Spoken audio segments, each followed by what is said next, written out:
Giant fans, I'm here to be your voice of reason.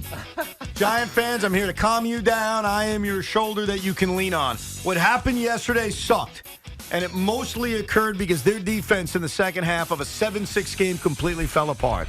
But let us not throw out Tommy DeVito. Let's not do that. The story is not over. He needs to finish the story. And that story did not get finished in New Orleans on Sunday afternoon. So for anybody out there that's either a Daniel Jones stan, or you're an angry Jet fan, or you're a negative Nelly Giant fan, or your name happens to be Tiki Barber, let us not throw out Tommy DeVito because of one mediocre day in New Orleans, Louisiana. Why am I getting shrapnel over here? I don't do anything but be the prudent voice here. Look, I told you last week, Tommy, you're trying to anoint him. He's the starting quarterback. He's going to compete and win against Daniel Jones, and he should be the guy going forward. And my thought was just pump the brakes, and if not, just pushing the clutch and coast a little bit so we can see this kid. Let's see this kid deal with adversity. And he had an adverse game yesterday afternoon, and it wasn't pretty. He probably doesn't feel good about himself. He got smashed in the head. I was surprised he came back in the game, to be honest with you, unless he was acting a little bit to try to get the penalty, which, yeah, probably a little bit of that. But probably. But the problem is when you act that well, they take you off the field and make you go through concussion protocol. You could tell he was upset about it. I could hear him. I could almost feel him talking to Ronnie Barnes like, Ronnie, I was faking, man. I was trying to get the penalty, Ronnie. What are you doing? Now you got to take me out, and Tyrod Taylor's got to come in for a few plays.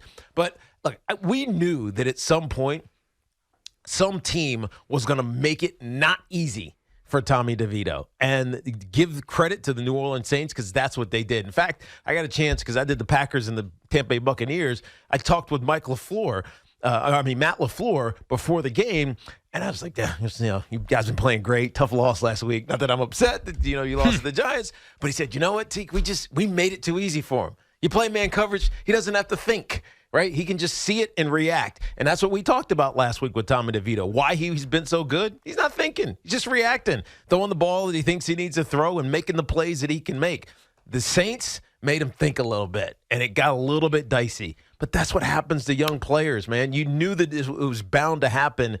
I'm not down on him, but I'm not saying he's the savior either. Well, so no. I think to me, you have to be prudent with a young player like that who still has so much to learn, despite us being in love with him and his story and the family. If that game yesterday was Tommy DeVito's worst game, then you've got something special because he wasn't bad. Like, he wasn't the game that maybe you fear deep down. Like, the honeymoon is over, the storybook is over, and he comes crashing down to earth. He didn't turn the ball over. He got his ass kicked. Yeah, he took a lot of sacks in this game, but honestly, I don't think any of them were on him. I really don't. I don't think Tommy DeVito walked into sacks yesterday. No, you're right. And I thought he evaluated himself after the game pretty well and said, yeah, there's a couple of throws I want back, specifically the very first play of the game in which they took a deep shot down the field to Darius Slayton. Tommy DeVito wasn't great yesterday. He wasn't even very good yesterday. But he was not bad enough for anybody to come to the conclusion that, well, that's over. No. He's got 3 more weeks to play, 3 more weeks to prove something, and I certainly don't think that yesterday was a game that's on him. Like, again, he wasn't great. This isn't me defending everything he did. But Saquon Barkley did nothing on the ground. Yeah. The offensive line was terrible, and truthfully, in the second half of this game, after Tyrod Taylor, because I give Tyrod Taylor credit, he was on the field for the second half of this drive. Tommy DeVito was on the field for the first half of that drive. But the field goal drive at the end of the first half, in which Jamie Gillen, of all people, is kicking a 40-yard field goal because Randy Bullock pulled a hamstring, that was a drive that put them back in the game. They were down 7-6. And if the defense shows up to start the second half, who knows what we're talking about today? Yeah, you're right. No, the game didn't end for me until the 3rd and 16 right at the beginning of the fourth quarter. That conversion made it a game because what do the Saints do at that point? They're not I mean, maybe they go for it, but I doubt it. It's 3rd and forever. They're going to punt it. You're going to get the ball back, and who knows what kind of drive it could happen. But when they convert that and That was it. score, I agree. The game was over. It was just too far away for a young quarterback and a young team to come back Honestly, from. though, I think, and you're probably right, because on 3rd and 16, you stop them there. It's a 17-6 game. You get the ball back. You never know. I thought the game effectively ended when the defense allowed the Saints 3 times in a row to convert on 3rd down, including a brutal penalty on Adoree Jackson. And then Tommy DeVito comes back in, and the Giants went 3 and out. Yep. And Tommy DeVito got sacked, and there was a couple of bad penalties on the offensive line. They were in this game. Like, unlike the other embarrassing team in town, which we'll get to in like 5 minutes, I promise, the New York Giants competed. They had a chance to win this game. I just don't think Tommy DeVito went into New Orleans and proved he can't play. I think the story continues. Now, maybe we pipe down for a week. Maybe we don't anoint him for those that were, but he still should start for this team. He is still the quarterback for this team, and I still think he's got a chance to make the case over the next 3 weeks that he's the guy. Well, he has a chance to, obviously, but I got to tell you, let's just do a hypothetical. If Daniel Jones was hurt for a month and after this game he was coming back, Daniel Jones would get his job back. I wouldn't want him to. But Daniel Jones would get his job And back. I'd argue with you. And so you're right about Tommy DeVito. He's earned the next start. This isn't all of a sudden you got to put Tyrod Taylor in. Tyrod Taylor's got to be the starting quarterback after that horrendous performance. That's not what we're saying, right? I think Tommy DeVito did about as good as he could under the circumstances because he didn't get a lot of help. Right? I agree. Right? How many drops in this game, too? Exactly. A lot of drops. The run game was non-existent. I mean, how many yards did Saquon have? 14? Whatever it was horrible with the run game. And so it was basically all on him. He did it a little bit himself with his legs, right? Some of those designed runs. He was their leading rusher. I get why there is still excitement, but I still feel that I don't know where he's going. I don't know what the ceiling is. I'm not saying he's the franchise quarterback. I'm not saying he's a nobody either. I'm not saying he's just relegated to being a backup. I'm saying my questions are still out there for him and where he can evolve to. But the most important thing that Tommy DeVito can do, from my point standpoint, and evaluating him as the Giants quarterback, is how do you respond from a bad day? Yes, right. And it's not one of those days where you're staring at the ceiling because you can't sleep because you made so many mistakes. Oh, I threw 3 interceptions. He didn't make that many mistakes. He didn't make that many mistakes at all. I agree. But he still had a bad day, and the team lost. So how do you rebound from that? That's what's most important, and that's what I don't know because we haven't seen that yet. What we didn't have yesterday, as much as people wanted, is the extreme. The extreme would be Tommy DeVito wins, he throws 3 touchdown passes, and the story gets to the next level. That's a good way to think about it. But we didn't have the other extreme either, where he threw 3 interceptions and looked overwhelmed. Like Mike White, and I'm sorry, I do compare it to Mike White because I don't like comparing it to Jeremy Lin. I think the Linsanity thing is too much of a stretch. You have to compare it to another situation that had some similarities, and certainly and Mike White. It's Mike F. White. That's right. Yeah, right. Linsanity was every other day. It was like, oh, we got Linsanity. It's also a different sport. He left as a free agent. Like, it's a whole different thing. Mike White's story, as much as I didn't want to admit it was over, but it came crashing down either because of an injury or a pathetic performance. 2 years ago, he got his ass handed to him by the Buffalo Bills to where there were reports he was basically asking out of the game. Like, it was bad at the end for Mike White. So you got your extreme ending. You got it. You got the blood you wanted if you didn't like the storybook of Mike White. You didn't get that yesterday with Tommy DeVito. He didn't embarrass himself. He wasn't bad. You don't get to pound your chest and say, see, you guys overrated the guy. No more shines, Billy. He had a mediocre day, just like the rest of the team. Because honestly, the Giants from top to bottom, they weren't very good. Their defense, who we talked up last week, as much as we could, because we spent so much time talking about Tommy DeVito, their defense wasn't great. And I'll tell you the number one thing that they didn't do that they needed to do, force a turnover. Yeah. Because during the 3-game winning streak, they had forced 12 turnovers in 3 weeks. And they were unable to do that yesterday. So it wasn't just Tommy DeVito. Now, with that said, let's all take a deep breath. Sean Morash. About a week ago, you thought you had your guy. We might have a quarterback. I mean, listen to that voice. That was you. Yeah, it was me. It's been a week. Are you jumping ship, or do you still feel confident in Tommy D? I still feel confident in Tommy D. I really do. In fact, yesterday also made me more confident in Daniel Jones than I previously was, too. Because yesterday represented so much, if you were a Daniel Jones believer, of what is broken about the Giants. And it sure as heck didn't look like the quarterback position. That was an offensive line that regressed to what we saw early in the year, where it wasn't about the quarterback holding on to the ball too long, Justin Pugh getting trucked over and giving the quarterback no chance to release the ball, and a quarterback that, frankly, I thought yesterday at times did all he could to try to make up for being off schedule with negative plays. How many bad either false starts, holdings, everything did they have? Look at that pass he completes to Waller on 3rd and 1,000,000 that he ends up getting, the Giants into a position to score. Of course, they take the sack and come back. Darius Slayton dropping passes all over the field. Again, it doesn't make DeVito Patrick Mahomes. It doesn't make any of that. Yesterday was a fundamental team loss top to bottom that resulted in 6 points. So, of course, we're going to look at the quarterback. But in reality, if you don't just read stats and you watch each drive on an individual basis, that wasn't the quarterback's fault, just like it wasn't Daniel Jones' fault for a lot of early in the year as well. Yeah, but I think this kid might be the answer. But the quarterback still takes the brunt of it. Of course he does. And by the way, because it's on the quarterback to manufacture success. Sure. And this is a fair evaluation of Tommy DeVito. Of course. We hyped him up to the point where we were in love with Italian food all over again, right? Not that if you lived up here, I not never that you lost ever we're not in love with it, but it's all we could do, right? Everybody wanted to have chicken cutlets and chicken parm and everything else Italian related because of Tommy DeVito. Now, we probably still love it, but it just tastes a little bit different after a loss. And so, not that it's on Tommy, but it is on Tommy because Tommy's got to play better. And he knows it. Yes. Right? Dable knows it. Yes. The team knows it. But they got to be better around him as well. The New York Jets yesterday afternoon were detestable. That would be the word I would use to describe their performance. I'm not surprised.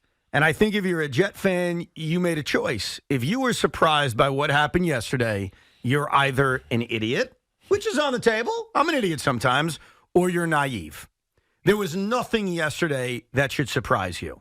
But, Tiki, I'm curious. You've gotten to know me a lot over the last few weeks and months. I have. What do you think pissed me off the most about the New York Jets taking a giant number 2 all over the field against the Miami Dolphins in Miami? I'm going to guess it was Mekhi Becton forgetting how to block. Joe Tippmann and whoever the right guard was, right, forgetting that they couldn't just stand in space and let, defensive linemen run around them. Maybe it was Zach Wilson deciding he didn't want to play the second half. Wow. He's in a concussion protocol. All right, I'm joking, but there's a conspiracy around that. We'll get to that coming up, too, by the way. I'm going to actually say it's because you saw your defense let go of the rope. Interesting. Those are 3 great options. The offensive line was detestable. That's the word of the day. Mm-hmm. The defense did let go of the rope after being put in awful situations early.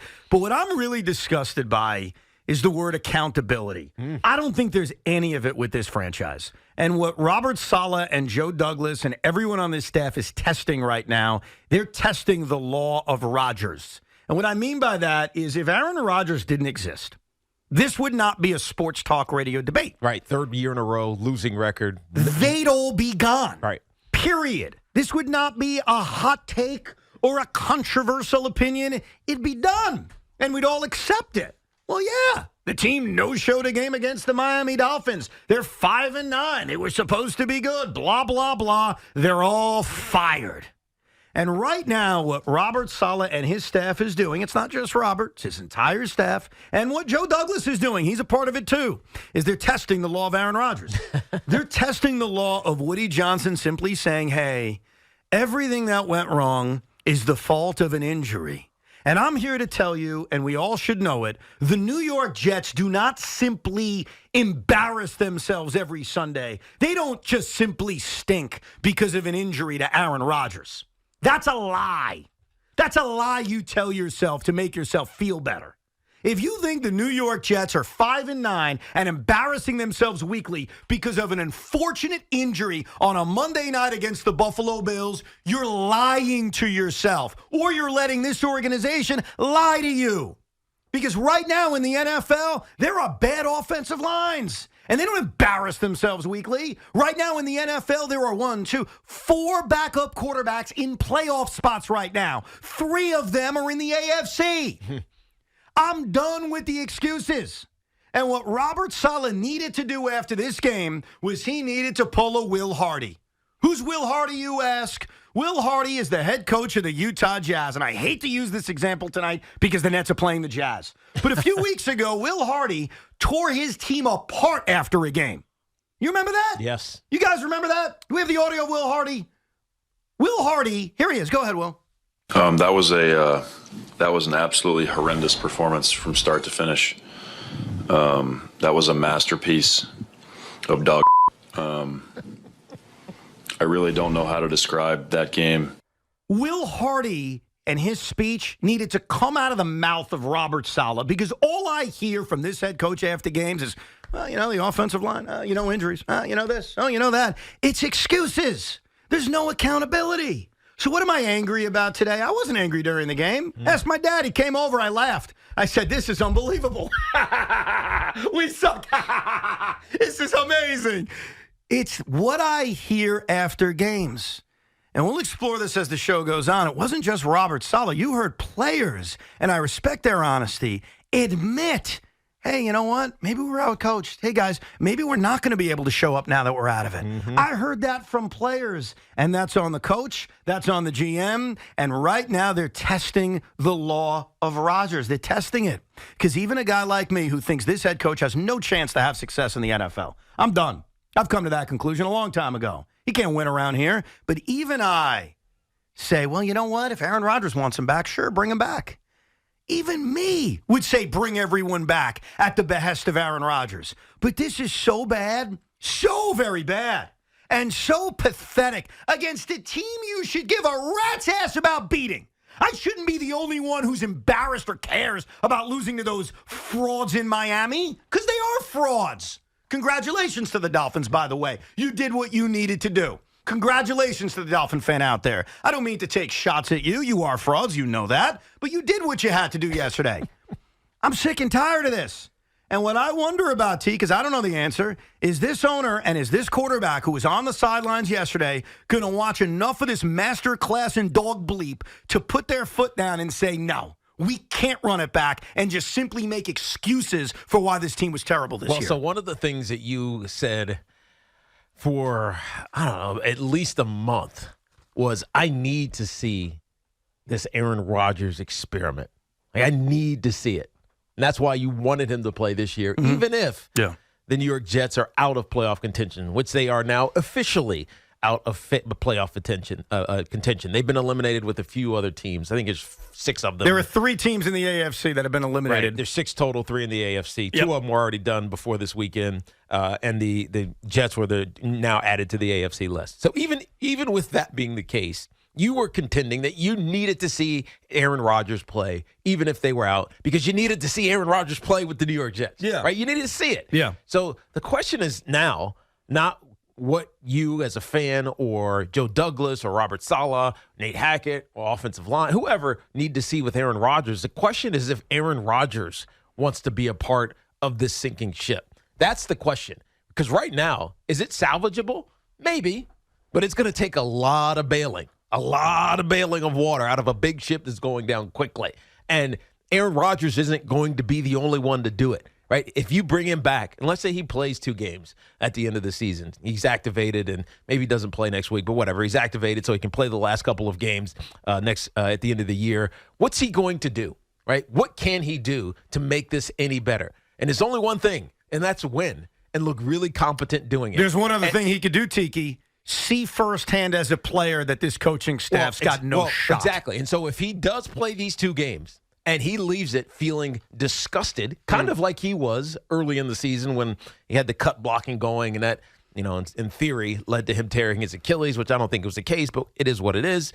If he sees it, and then he makes the decision, I can't be a part of this as it's currently shaped, then you'll see change. But if he doesn't play, you're getting the Aaron Rodgers desired staff next year, which is Robert Saleh and everything else included. If he doesn't put himself in the shoes, so to speak, of what Zach Wilson has gone through, or Tim Boyle now that he's on the street, or Trevor Siemian when he came in after at halftime when Zach Wilson sat it down, right? If Aaron Rodgers doesn't feel it real time, he just believes that he can fix it, that he can be the cure. He can be the ultimate bucket that bails out the sinking ship. But so to me, this is all about Aaron Rodgers. By the way, this whole season from jump has been about Aaron Rodgers. Yes. This whole offseason, into the season, now through the season, has been about Aaron Rodgers. So until Aaron Rodgers makes a decision, and by the way, Jets, this is what you asked for. Yeah. Jets and Jet fans. I know. This is what you asked for. You're damn right. We warned you from afar.